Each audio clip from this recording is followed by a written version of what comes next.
나라에서 죄인으로 몰린 장군이 있었습니다. 고문을 받고 사형 직전까지 갔던 사람. 그런데 몇 달 뒤 그 사람에게 나라가 다시 부탁합니다. 조선을 구해달라. 그때 조선 수군은 전멸 상태였습니다. 남은 배 12척. 병사들은 도망쳤고 장수들은 포기했습니다. 그 사람이 이순신이었습니다. 그런데 여기서 이상한 점이 있습니다. 억울하게 버려진 사람이 왜 그 나라를 다시 구하려 했을까요? 오늘 마을고에서 이야기할 건 이순신의 전술이 아닙니다. 이 사람이 무너질 수밖에 없는 상황에서 왜 무너지지 않았는가, 그 마음의 구조를 이야기하려 합니다. 1597년 초 이순신은 갑자기 체포됩니다. 죄목은 두 가지였습니다. 왕명을 어기고 추전하지 않았다는 것, 그리고 적과 내통했다는 것. 지금으로 말하면 수십 년간 공을 쌓아온 공무원이 하루아침에 간첩 혐의를 받은 상황입니다. 당시 이순신의 정금은 분명했습니다. 임진왜란이 시작된 1592년부터 조선 수군을 이끌며 단 한 번도 패하지 않았습니다. 한산도 대첩, 명량 대첩, 요련 대첩, 그 이름들이 모두 이순신의 이름과 함께 있습니다. 그런데 그 사람이 죄인이 됐습니다. 이유는 간단했습니다. 일본 첩자가 흘린 거짓 정보를 조정이 믿었기 때문입니다. 이순신은 그 정보가 함정임을 알았습니다. 그래서 출전하지 않았습니다. 하지만 왕의 명령을 어겼다는 사실은 변하지 않았습니다. 이순신은 한성으로 압송됩니다. 그리고 고문을 받습니다. 기록에는 이순신이 거의 죽을 뻔했다는 내용이 나옵니다. 사형 이야기도 실제로 오갔습니다. 나라를 지키던 사람이 나라에 의해 죽을 뻔한 겁니다. 여기서 잠깐, 여러분이라면 이 순간 어떤 감정이 들었겠습니까? 분노, 배신감, 허탈함. 이 감정들이 한꺼번에 몰려오는 상황입니다. 대부분 사람은 이 순간 두 가지 중 하나를 선택합니다. 분노를 터뜨리거나 포기해버리거나. 그런데 이순신은 이 시기에 일기를 씁니다. 만중일기. 그 일기를 보면 놀라운 장면이 나옵니다. 밤에 홀로 앉아있으니 마음이 어지럽다. 어머니가 보고 싶다. 우리가 알던 완벽한 장군이 아닙니다. 혼자 두려워하고 있는 한 사람입니다. 두려움, 외로움, 그리움.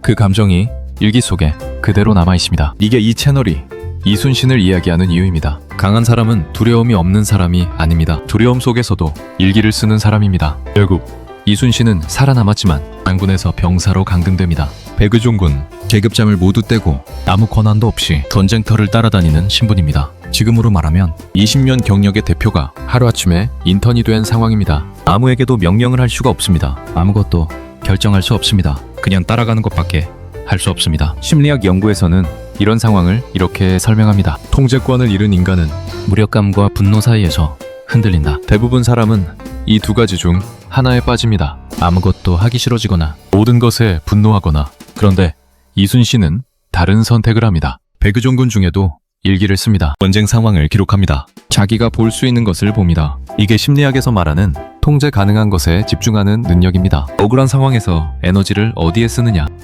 억울함에 쏟느냐, 아니면 지금 할 수 있는 것에 쏟느냐. 이순신은 후자를 선택했습니다. 그런데 상황은 더 나빠집니다. 백의종군 중에 조정에서 추격적인 논의가 시작됩니다. 수군을 아예 없애자, 나라를 지키던 해군을 해체하자는 겁니다. 이 소식이 이순신에게 전해졌을 때 그의 심정이 어땠을지 잠깐 생각해보면, 자기가 평생 키운 조직, 자기가 직접 훈련시킨 병사들, 자기가 설계한 전술과 전함, 그게 다 사라질 수도 있다는 이야기입니다. 여기서 대부분 사람이라면 어떤 선택을 했을까요? 나를 죄인으로 만든 그 나라가 이제 내가 키운 조직마저 없애려 합니다. 모른 척해도 됩니다. 내 알바 아니라고 해도 됩니다. 그냥 지나가도 됩니다. 그런데 이순신은 즉시 상소를 올립니다. 수군을 없애서는 안 됩니다. 원한도 없고 주기도 없고 죄인 신세인 사람이 나라에 편지를 씁니다. 그 상소에는 이런 내용이 담겨 있습니다. 수군이 없으면 서해가 뚫립니다. 서해가 뚫리면 한양이 위험합니다. 억울하지 않았겠습니까? 분하지 않았겠습니까?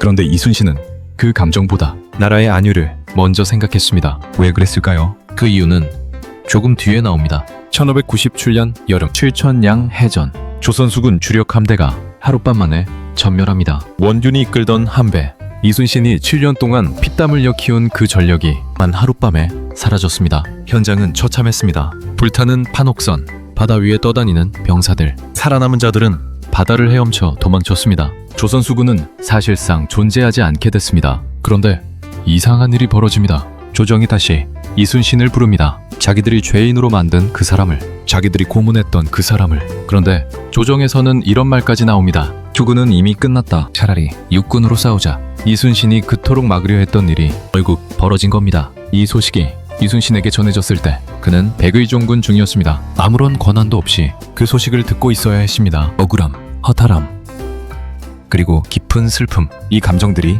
한꺼번에 왔을 겁니다. 그리고 조정에서 전갈이 옵니다. 이순신을 다시 삼도수군 통제사로 임명한다. 이순신이 부임지로 향했을 때 상황은 예상보다 훨씬 심각했습니다. 전함은 12척, 남아있던 병사들은 이미 절반 이상 도망간 상태였습니다. 부양도 없었습니다. 무기도 부족했습니다. 그리고 장수 한 명이 이순신에게 직접 말합니다. 지금 상황에서 싸우는 건 죽으러 가는 겁니다. 차라리 육지로 올라가 육군과 합류하십시오. 이게 갈등입니다. 적과 싸우기 전에 자기 사람들과 먼저 싸워야 하는 상황입니다. 여러분이라면 이 순간 어떤 말을 했겠습니까? 이순신은 그 자리에서 답합니다. 지금 나에게는 아직 12척의 배가 있습니다. 죽을 힘을 다해 싸운다면 능히 막을 수 있습니다.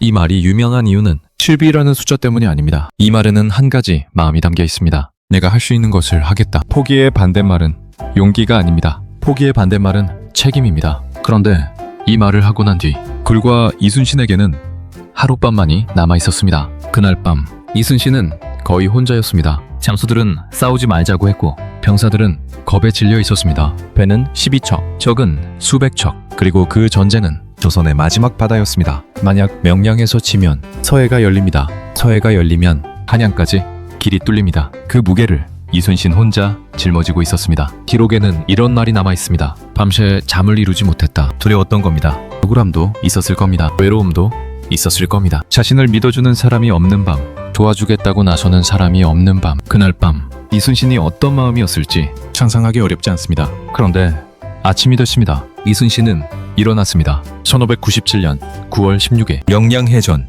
적선 133척, 이순신의 배 12척, 전투가 시작됩니다. 이순신은 자기 배를 맨 앞에 세웠습니다. 지휘관이 앞에 서는 건 전술이 아닙니다. 뒤에 있는 사람들에게 보여주는 마음입니다. 나도 여기 있다. 나도 두렵다. 그래도 나는 간다. 병사들이 움직이기 시작했습니다. 명량 해협은 좁았습니다. 물살은 빨랐습니다. 이순신은 그것을 이용했습니다. 좁은 해협으로 적을 유도하자 수백 척의 적선이 제대로 움직이지 못했습니다. 적선들이 서로 엉키기 시작했고 조선 수군은 집중 공격에 들어갔습니다. 전투는 반나절 만에 끝났습니다. 조선이 이겼습니다. 적선 31척을 격파하고 나머지는 퇴각했습니다. 12척이 수백 척을 막아낸 겁니다. 여기서 마을고가 주목하는 건 전투 결과가 아닙니다. 이 장면에서 한 가지 질문이 생깁니다. 이순신은 왜 억울한 상황에서도 포기하지 않았을까요?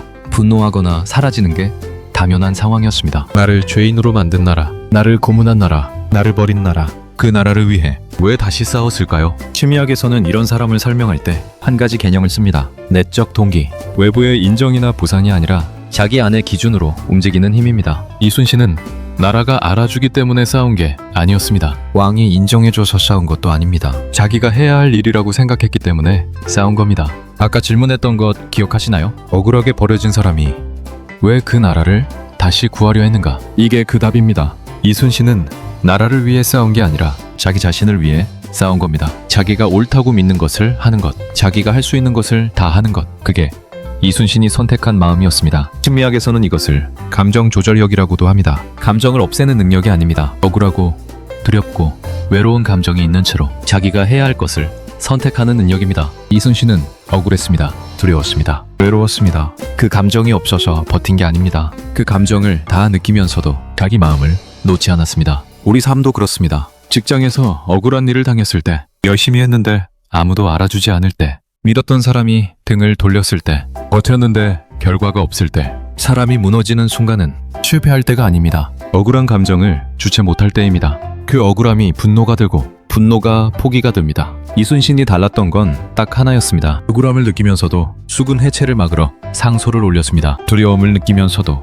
아침에 일어났습니다. 고립된 밤에도 일기를 썼습니다. 그 작은 선택들이 쌓여서 만들어진 결과였습니다. 댓글로 하나만 남겨주세요. 억울한 상황에서 버텨본 적 있다. 지금도 버티는 중이다. 어느 쪽이든 여러분은 이미 같은 길 위에 있습니다.